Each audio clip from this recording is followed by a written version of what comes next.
Bonsoir à tous, bienvenue pour un nouveau numéro du 7-8 Éco, votre magazine consacré aux entreprises et à l'économie locale. Focus ce mois-ci sur la relance de l'activité et la gestion de la crise économique. C'est le plan de relance économique de Saint-Quentin en Yvelines. Le conseil d'agglomération a voté le jeudi 11 mai une enveloppe de plus d'1 million d'euros. Objectif, soutenir les entreprises en difficulté, notamment les TPE et PME. Les détails de ce programme dans cette édition. Le groupe Renault a présenté son plan d'économie sur 3 ans le 29 mai dernier. Ce programme prévoit une réduction des coûts, notamment sur l'ingénierie, avec un impact sur l'activité du technocentre qui pourrait voir son rôle se renforcer sur les technologies à haute valeur ajoutée. Enfin, retour sur la réouverture des restaurants. Après 3 mois de fermeture administrative en raison de la crise sanitaire, les restaurateurs ont pu reprendre leur activité.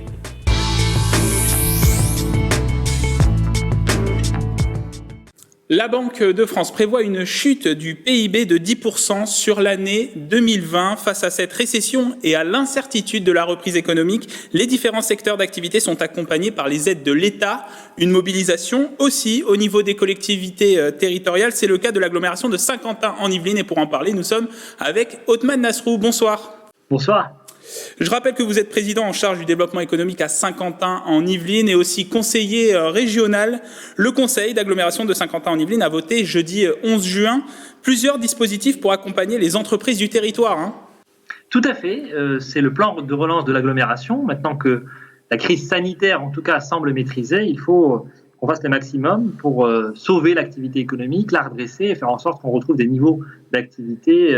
Derrière, c'est la question de l'emploi qui se pose le plus rapidement possible, comparable à ce que nous avions avant la crise. Ça suppose tout un tas de mesures. Moi, je rappelle que l'agglomération a été extrêmement présente aux côtés des entreprises du territoire, de toute taille, durant la crise. Et maintenant, nous avons par exemple l'exonération de loyer que nous avons mise en œuvre et que nous avons voté formellement hier avec toutes les entreprises installées, par exemple au Ski Club ou dans des locaux de l'agglomération qui sont exonérées de charges et de loyer pour celles qui sont concernées. Nous allons avoir 1 million d'euros qui sont injectés, on l'a voté hier, avec le fonds, notre fonds de prêt d'honneur, Initiative Saint-Quentin, 1 million d'euros supplémentaires pour venir aider la croissance des entreprises et la transmission des entreprises. Notamment, les entreprises vont devoir changer demain, mais il faut financer toutes ces opérations-là. Et je l'ai dit, bien sûr, surtout le développement des entreprises qui ont des vrais projets de développement.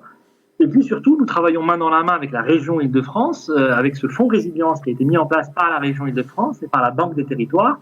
Là, c'est pour venir en aide vraiment aux petites structures qui sont passées entre les mailles du filet, avec les prêts garantis par l'État qui ne sont pas accessibles à toute entreprise, et il y en a qui n'ont pas pu y avoir accès. Or, nous avons tout un tissu de très petites entreprises, d'auto-entrepreneurs, qui aussi vont vivre encore des semaines et des mois difficiles, et ce fonds résilience est à leur disposition pour leur donner des avances remboursables à partir de 3 000 euros jusqu'à 100 000 euros.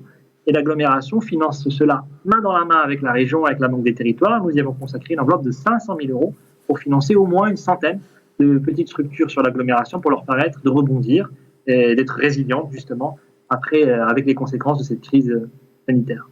On arrive à un mois là, après le déconfinement, la reprise de l'activité économique pour certaines entreprises.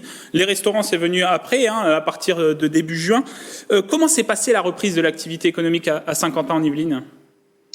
Alors, c'est une reprise que je qualifierais d'assez lente, d'assez progressive, évidemment. Elle est au rythme du reste de l'économie, avec des salariés aussi qui reviennent de plus en plus au travail. Je rappelle qu'on estime à 70% le nombre de salariés de Saint-Quentin en Yvelines qui étaient en télétravail.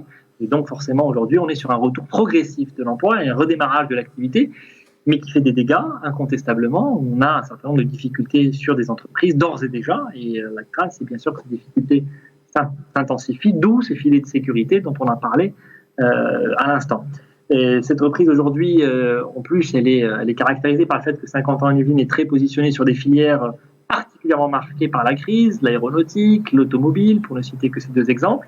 Et donc forcément, on attend de voir plus précisément les conséquences des dégâts que ça a occasionné. On a les chiffres un peu pour les Yvelines, ils ne sont pas encore ramenés au niveau des agglomérations. On sait que par exemple, 6 600 entreprises yvelinoises ont profité des dispositifs, notamment de prêts garantis par l'État. Et cette reprise aujourd'hui, elle se vérifiera quand les carnets de commandes vont se remplir à nouveau. Et je crois qu'aujourd'hui, le compte n'y est pas du tout encore et que c'est à l'horizon du mois de septembre.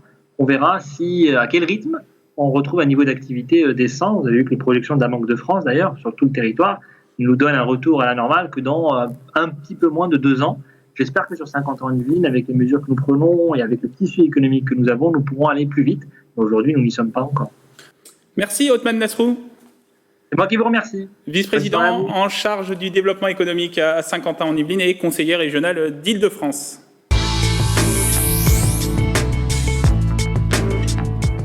Sur 5000 entreprises en Île-de-France, 63% des entreprises ont connu un arrêt total de leur activité lors du confinement. C'est ce qui ressort d'une étude de la CCI Île-de-France et de la Chambre régionale des métiers et de l'artisanat. La plupart sont des TPE et PME dans les secteurs du commerce et de la restauration et du BTP, des sociétés qui ont bénéficié des dispositifs de l'État. Les détails dans le département des Yvelines. Elles ont été mises en place dès le mois de mars 2020, des mesures pour soutenir le tissu économique face à la crise sanitaire, des dispositifs utilisés dans les Yvelines.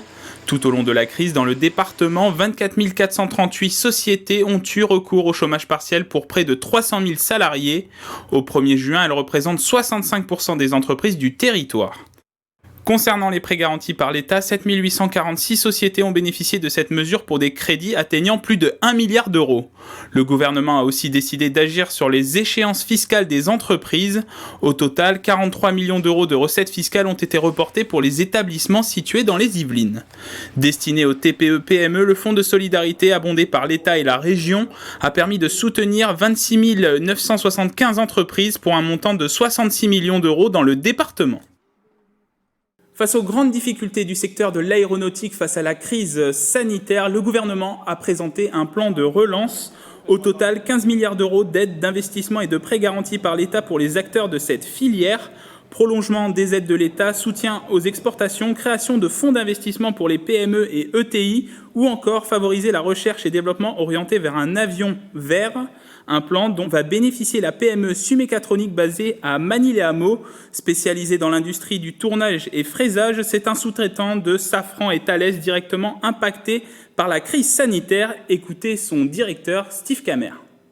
La bonne chose, c'est que le chômage partiel ou l'activité partielle sera reprolongée. Maintenant, quand il parle de longue durée, on ne sait pas.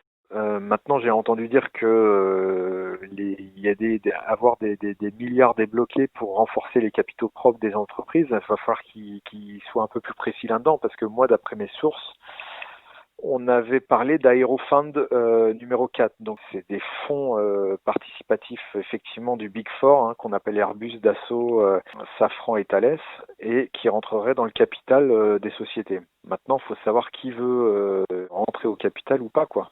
Je trouve que c'est un peu dangereux et évidemment, on ne connaît pas la finalité de ça.